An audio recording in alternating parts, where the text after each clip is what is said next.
Guys ഇപ്പോൾ hello guys പറയാനുള്ള മൂഡിലല്ല ഞാൻ ഇപ്പോൾ നിൽക്കുന്നത്. കാരണം നമ്മളെ വീട് ഒരാൾ റോബറി അടിച്ചിരിക്കുകയാണ് ഗായ്സ്. റോബറി അടിച്ചതല്ല, ഇവിടെയെന്ന് പറഞ്ഞാൽ നമ്മളിവിടെ പുറത്തൊക്കെ കുറേ സാധനങ്ങൾ ഇട്ടിട്ടുണ്ടായിരുന്നു. അപ്പോൾ അതെല്ലാം ഓരോ ദിവസം ആരൊക്കെ എടുത്ത് പറക്കിക്കൊണ്ട് പോകുന്നുണ്ട്. കസേര മറ്റേ തയ്ക്കുന്ന മെഷീൻ ഉണ്ടല്ലോ. അപ്പോൾ ഇവിടെയെന്ന് പറഞ്ഞാൽ ഈ ഏരിയയിൽ ഫുള്ള് വീട്ടിൻ്റെ വെളിയിലിരിക്കുന്ന എല്ലാ സാധനങ്ങളും എടുത്തുകൊണ്ട് പോവുകയാണ്. അപ്പോൾ കുറേ ആൾക്കാർ പരാതിയൊക്കെ കൊടുത്ത്, പക്ഷേ അതിനൊന്നും ഒരു തീരുമാനം ഉണ്ടായില്ല. അപ്പോൾ ദാ ഇവിടെ മാറിയാണ് കണ്ട് ഇവിടെ ഒരു വലിയ മെഷീൻ ഉണ്ടായിരുന്നു. നമ്മളെ പഴയ വീഡിയോ ആണെന്നവർക്ക് അറിയാം. ഇവിടെ ഒരു വലിയ മെഷീൻ ഉണ്ടായിരുന്നു. ഇന്നലെ നോക്കിയപ്പോൾ ആ മെഷീൻ കാണാനില്ല. മെഷീൻ മൊത്തത്തിൽ പൊക്കിക്കൊണ്ട് പോയി. പിന്നെയെന്ന് പറഞ്ഞാൽ മതിലാണ്, ഇവിടെ ഫുള്ളും മതിൽ ഇങ്ങനെ മൊത്തത്തിൽ അടച്ചിട്ടുണ്ട്. പക്ഷേ ബാക്ക് സൈഡ് തുറന്ന് കിടക്കുകയാണ്. അപ്പോൾ എനിക്ക് തോന്നുന്നു ഇവിടെ നിന്ന് നേരെ ഇങ്ങനെ ഈ കിണർ വഴിയോ അങ്ങനെ എന്തോ വൈകുന്നേരം വരെ സാധനങ്ങളെല്ലാം ഇവിടെ ഉണ്ടായിരുന്നു. അപ്പം മെഷീൻ, പിന്നെ അതുപോലെ മൺവെട്ടി, കുന്താലി, പിന്നെ നമ്മൾ വെളിയിൽ മണ്ണ് മാന്തി, പിന്നെ വലിയ ഈ കമ്പികൾ, അങ്ങനെ കുറേ സാധനങ്ങൾ അതെല്ലാം എടുത്തുകൊണ്ട് പോവുകയാണ്. ഇതാരാണ് കൊണ്ടുപോകണമെന്നോ എന്താണ് പിന്നെ സംഭവിക്കുന്നതെന്ന് ആർക്കും പറഞ്ഞു ചോദിക്കാനും പറയാനും ആരും. പിന്നെ നമ്മളിപ്പം ഇതിങ്ങനെ അങ്ങ് വിട്ട് കഴിഞ്ഞാലെന്നുണ്ടെങ്കിൽ ഇവരിപ്പം ഹായ് അവിടെ നിന്ന് വിളിച്ച് വയ്ക്കുകയാണ്. 10-20 കലം പിന്നെ വേണ്ട അവിടെ വന്ന് നിൽക്കുകയാണ്. അപ്പോൾ അവരെ എടുത്തുകൊണ്ട് പോയി. പിന്നെ ഇവിടെ കിടന്ന കുറേ സാധനങ്ങൾ അതെല്ലാം എടുത്തുകൊണ്ട് പോയി. ആരാണ് കൊണ്ടുപോകണമെന്ന് അറിയാം. രാത്രിയാണ് വരുന്നത്. പിന്നെ ആക്രിക്കാരാണ് അത്, ആക്രിക്കാരൊന്നുമല്ല എന്തായാലും. ഈ ഇവിടങ്ങളിലുള്ള ആൾക്കാരാണ് ആരാണെന്നൊന്നും ഒന്നും അറിയാൻ വയ്യ. പിന്നെ അതുകൊണ്ട് ഒരുപാട് പരാതിയൊക്കെ കൊടുത്തിട്ടും കുറേ സാധനങ്ങളുണ്ടായിരുന്നു. കുറേ എന്തോന്ന് സത്യം പറഞ്ഞാൽ എന്തോന്നാണൊക്കെയെന്ന് തന്നെ നമുക്ക് അറിഞ്ഞൂടാ. അങ്ങനെ കുറേ സാധനങ്ങൾ അവിടെ നിന്നും എല്ലാം എടുത്തുകൊണ്ട് പോയി. ഇപ്പം പുറത്തൊരു സാധനം ഇടാൻ പറ്റാത്ത അവസ്ഥയാണ്. എന്താണെന്നുള്ളതൊന്നും ഒരു പിടിയില്ല. പിന്നെ അത് സത്യം തന്നെ. നമ്മൾ ആക്രിക്ക് കൊടുക്കാൻ വെച്ചിരുന്ന സാധനങ്ങൾ, പക്ഷെ കുറച്ച് മെഷീനൊക്കെ നല്ല അത്യാവശ്യം നല്ല മെഷീനായിരുന്നു. അത് ഫുള്ള് എടുത്തുകൊണ്ട് പോയി. ഇവിടെ ഇപ്പോൾ വൃത്തിയാക്കി ഇട്ടേക്കാണ്. ഇതിൻ്റെ അടിയിലൊന്നുമില്ല. മെഷീനെല്ലാം കൊണ്ടുപോയി. ഇതിൻ്റെ അടിയിലിരുന്നത് അതെന്ന് പറഞ്ഞാൽ എല്ലാവരും പറയുന്നത് CCTV വെക്കാനാണ്. ഇപ്പം എല്ലാവർക്കും CCTV വെക്കാനുള്ള പൈസ ഉണ്ടോ? CCTV വെക്കുന്നതിന് എന്തായാലും 10-15,000 രൂപയാവും.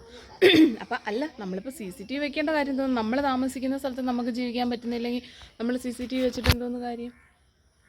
അങ്ങനെ നമ്മളാകെ വിഷമം ഉണ്ട്. പക്ഷേ പരാതിയൊന്നും കൊടുത്തിട്ട്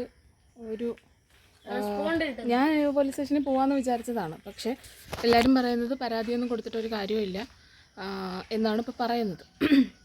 ഇതെന്ന് പറഞ്ഞാൽ തൊപ്പിച്ചന്തയാണ്. തൊപ്പിച്ചന്ത കരിമ്പാല റോഡ് ആ സൈഡാണ്. പിന്നെയെന്ന് പറഞ്ഞാൽ ഇവിടെ തൊപ്പിച്ചന്ത ജംഗ്ഷനിൽ തന്നെ ഒരു വീട്, അത് അടച്ചിട്ടിട്ടുണ്ടായിരുന്നു. ആ വീട്ടിലുള്ള ഒരു ഗൾഫിൽ അങ്ങനെയാണ്. അങ്ങനെ അതിനകത്ത് കയറിയിട്ട് അവിടെ നിന്നും 19,000 രൂപയുടെ സാധനങ്ങൾ, പൈപ്പ്, 5-6 ഫാന് എല്ലാം ഓടിച്ചുകൊണ്ട് പോയി. ആരാണെന്നുള്ളത് അറിഞ്ഞുകൂടാ, ആരാണ് ചെയ്യുന്നതെന്ന് വെച്ചാൽ അറിഞ്ഞുകൂടാ. ഇപ്പം നമ്മൾ ഈ വീട്ടിൻ്റെ വെളിയിൽ കിടക്കുന്ന എല്ലാ സാധനങ്ങളും രാത്രി വാരി വീട്ടിനകത്ത് വെച്ചിട്ട് കിടക്കാൻ പറ്റുമോ? പക്ഷേ ഇപ്പം അങ്ങനത്തെ അവസ്ഥയുണ്ട്.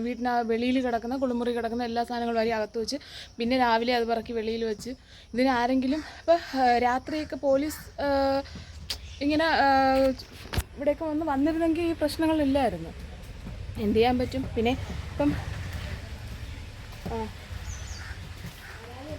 പരാതി കൊടുത്തിട്ടും കാര്യമില്ല. പിന്നെ ഇപ്പം ആരോട് പറയാൻ? അതുകൊണ്ടാണ് ഒരു വീഡിയോ ആയിട്ട് ചെയ്യാമെന്ന് വിചാരിച്ചത്.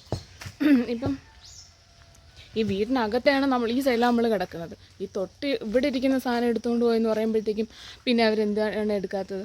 അതുപോലെ ഈ മൺവെട്ടി, കുന്താലി, പിന്നെ അതൊക്കെ അതെല്ലാം നമുക്ക് വീടിന് ആവശ്യമുള്ള സാധനങ്ങളാണ്. ഇതെല്ലാം എടുത്തുകൊണ്ട് പോകുന്നത്. അതുകൊണ്ട് ആ ചേച്ചിയുടെ വീട്ടിലുള്ള കുറേ സാധനങ്ങൾ കൊണ്ടുപോയി. താഴത്തെ വീട്ടിലുള്ള എന്തൊക്കെ കൊണ്ടുപോയി. പിന്നെ കുറേ കിണറിലുള്ള മോട്ടറുകൾ അത്രയും ഇളക്കി കൊണ്ടുപോകുന്നു. അറിയാൻ വയ്യ എന്താണെന്നുള്ളത്. ഇനി ഞാൻ ഒരു കാര്യം ചെയ്യാൻ പോകുന്നു. ഇതെന്നറിയാൻ പോകും, ജനൽ തുറന്നിട്ട് ഒളിച്ചിരുന്ന് നോക്കാൻ പോകും. ഇനി എല്ലാ വീടുകളിലും ഈ CCTV വയ്ക്കാൻ എല്ലാവരെ കൊണ്ടും പറ്റുമോ? അപ്പം ഇതിനൊരു തീരുമാനം എടുക്കണം എന്നുള്ളതാണ് എൻ്റെ ഒരു റിക്വസ്റ്റ്. പിന്നെ ഈ വീഡിയോയിൽ വന്ന് പറഞ്ഞ എന്തിനെന്ന് വെച്ചാൽ വീഡിയോ ആരെങ്കിലും കണ്ട് അങ്ങനെയെങ്കിലും 10 പേര് അറിയട്ടെ. അല്ലാതെ ഇപ്പം ചെയ്തിട്ട് ആരും അറിയുന്നില്ല, ആരും ഒന്നും പ്രതികരിക്കുന്നില്ല, ആരും ഒന്നും പറയുന്നുമില്ല. അങ്ങനെയാണ് കാര്യങ്ങൾ. ജീവിക്കാൻ വയ്യാത്ത അവസ്ഥയാണ്. എന്ത് ചെയ്യണമെന്ന് അറിഞ്ഞുകൂടെ. ഈ ഏരിയയിൽ ഫുള്ളുണ്ട്, നമ്മുടെ വീട്ടിൽ മാത്രമല്ല, ഈ ഏരിയയിൽ ഇവിടെ നിന്ന് അങ്ങോട്ടുള്ള എല്ലാ വീടുകളിലും ഓരോ സാധനങ്ങൾ, വീട്ടു സാധനങ്ങളാണ്. വെളിയിൽ കിടക്കുന്ന അത്രയും സാധനങ്ങളും പറയും. ഉപയോഗമുള്ള സാധനം. ആ കുന്താലി മൺവെട്ടിയൊക്കെ എന്ന് പറഞ്ഞാൽ നമുക്ക് അത്രയും പ്രധാനപ്പെട്ട സാധനങ്ങൾ. നമ്മൾ വീടിൻ്റെ പരിസരം വൃത്തിയാക്കുന്നതല്ല. നമ്മളിതുപോലെ ചെടി എന്താ നടാൻ വേണ്ടി നോക്കിയപ്പോഴാണ് ഇതൊന്നും കാണാനില്ല. അപ്പോഴാണ് ശ്രദ്ധിക്കുന്നത്. നോക്കിയപ്പോൾ അത് കാണുന്നില്ല, ഇത് കാണുന്നില്ല, ഒന്നും കാണുന്നില്ല. അപ്പോൾ എൻ്റെ വീഡിയോ ഇത്രയേ ഉള്ളൂ. ഇത് പറയാൻ വേണ്ടിയാണ് ഞാൻ വന്നത്. നമ്മൾ ജനിച്ച് വളർന്ന സ്ഥലത്ത് നമുക്ക് ഇങ്ങനൊരു ബുദ്ധിമുട്ടുണ്ടാകുമ്പോഴത്തേക്കും സത്യം പറഞ്ഞാൽ വിഷമത്തിനേക്കാളും എനിക്ക് ദേഷ്യമാണ് വരുന്നത്. പിന്നെ ഇതിപ്പോൾ ആരോടെ പറയാൻ എന്തോ ചെയ്യാം. CCTV എങ്ങാനും വെച്ചിട്ട് ആളിനെ കിട്ടുകയാണെന്നുണ്ടെങ്കിൽ ഓക്കെ, കിട്ടിക്കഴിഞ്ഞാൽ നമുക്ക് അതിനുള്ള ഇത് ചെയ്യാം. അതല്ലാതെ ഇപ്പം നമ്മൾ ആരെന്ന് പറയാൻ അല്ലെങ്കിൽ പിന്നെ പോലീസ് അത്രയും ശക്തമായിട്ട് അത് നോക്കണം. കാരണം ഇന്നിപ്പം ചെറിയ ചെറിയ കള്ളങ്ങൾ ചെയ്യുന്നവർ നാളെ വലിയ കള്ളങ്ങൾ ചെയ്യും. പരാതി കൊടുത്തിട്ടൊന്നും യാതൊരു ഫലവുമില്ല. ഉമ്മ അപ്പോൾ തൊട്ടേ ഭയങ്കര അങ്ങോട്ടും ഇങ്ങോട്ടും നടക്കുന്നു. വിഷമത്തിനെക്കാട്ടി ദേഷ്യവും അരിശവും മൂത്ത് നടക്കുകയാണ്. ഉമ്മ മൺവെട്ടി ആൾക്കാർ എടുത്തുകൊണ്ട് പോയി, അതാണ് ഉമ്മയുടെ ഏറ്റവും വലിയ ദേഷ്യം. ബാക്കിയെല്ലാം പിന്നെയും പോട്ടെന്നാണ് പറയുന്നത്. പോകുന്ന എന്തിന്? വീട്ടിൽ കിടക്കുന്ന സാധനങ്ങൾ എടുത്തുകൊണ്ടാണ്. പണിയെടുത്ത് ജീവിക്കണം. മോട്ടിച്ച് ജീവിക്കുന്നതിന് പണിയെടുത്ത് ജീവിക്കണം എന്നെ പോലെ. അങ്ങനെയാണ്. അപ്പോൾ ഞാൻ അത് പറയാൻ വേണ്ടിയിട്ടാണ് ഇതൊരു വീഡിയോ ആയിട്ട് വന്നത്. നോക്ക്, എല്ലാത്തിനെ പറ്റി തന്നെയാണ് സംസാരം. ഇത്രയും ചുറ്റിനും മതിൽ കിടക്കുകയാണ്. പക്ഷേ ബാക്കിൽ മതിലില്ല. മതിൽ കെട്ടാൻ വേണ്ടിയിട്ട് എല്ലാവർക്കും പറ്റണമെന്നില്ലല്ലോ. എന്നും പറഞ്ഞ് വീട്ടിൽ കിടക്കുന്ന സാധനങ്ങളായിരിക്കും കൊണ്ടുപോകും. ഓക്കെ, അപ്പോൾ വീഡിയോ ഇത്രയേ ഉള്ളൂ. Bye bye. Okay, see you. ഞാൻ ജോലിക്ക് പോകുന്നു. നോക്കട്ടെ എന്തെങ്കിലും ചെയ്യാൻ പറ്റുമോ നോക്കട്ടെ. ട്വിസ്റ്റ് ഒരു കാര്യം ചെയ്യാം. മറ്റേ എൻ്റെ ഫോൺ എടുത്ത് വെളിയിൽ ഓണാക്കി വയ്ക്കുക ചെടിച്ചട്ടിയുടെ അകത്ത്. അപ്പോൾ കള്ളം വരും എടുക്കും.